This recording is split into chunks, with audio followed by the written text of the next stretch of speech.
Class. সুপ্রভাত সকল। আজ আমরা বিষয়টি পড়ব সেই কুমিরের। এটি লেখা একটি গল্প। চলো দেখা যাক এই গল্পে আমরা কি জানতে পারি। এই গল্পে দুটো চরিত্র হলো কুমির এবং দুজন বন্ধু।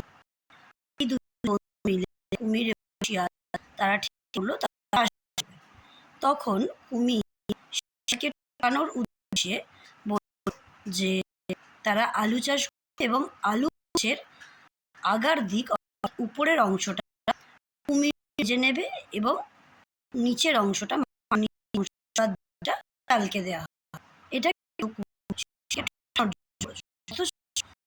কুমির নিচে কুমিরের কথা পর চাল মাটির অর্থাৎ গোড়ার অংশ পাবে এবং অংশ সমস্ত কেটে বাড়িতে চলো দেখলো সেখানে কোনো আলু দেখলো জমিতে শিয়াল মাটি খুঁড়ে আলু করছে। তখন কুমির ভাবলো, আচ্ছা তুমি আমাকে বোকা বানাচ্ছো, পরের বার আমি দেখে নেব। পরের বার হলো যে ধান চাষ করবে। তখন কুমির শিয়ালকে বলল, দেখো এবারে তুমি উপরের অংশ নিচের অংশ ছিলে, এবার কি আমি অংশ নেব গাছের ওপরের অংশ। আচ্ছা তাই হবে। যথাসময়ে যখন কাটার সময় এলো চাষ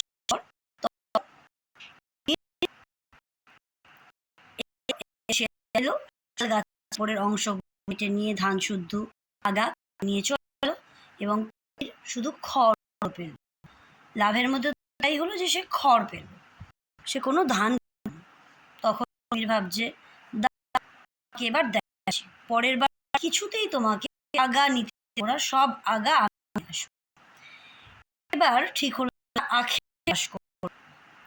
কুমির আগেই বলেছিল সে আগা নেবে এবং শেয়াল অংশ যদি চাষ করে শেয়াল আগা নিল, শেয়াল গোড়ার অংশ এবং কুমির আগার অংশ বাড়িতে খেয়ে দিল। সে কোনো কষ্টতা নেই, শুধু নতুন ভাব। তখন সে রাগ করে আগাগুলোকে দিয়ে শিয়ালকে বলল, ভাই তোমার সঙ্গে চাষ করতে যাব না, তুমি বড্ড ঠকাও।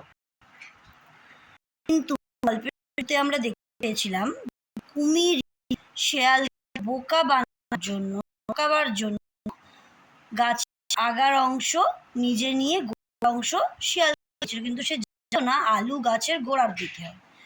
অর্থাৎ এই গল্পে আমরা কি শিখতে পারি? অন্যকে বানাতে গেলে, ঠকাতে গেলে সব থেকে বেশি নিজেই ঠকতে। এই গল্পের এই কথাটি কিন্তু মনে রেখো। আমার মতো এ পর্যন্ত, পরবর্তী ক্লাসে আমরা অংশ সমাধান করব। Thank you.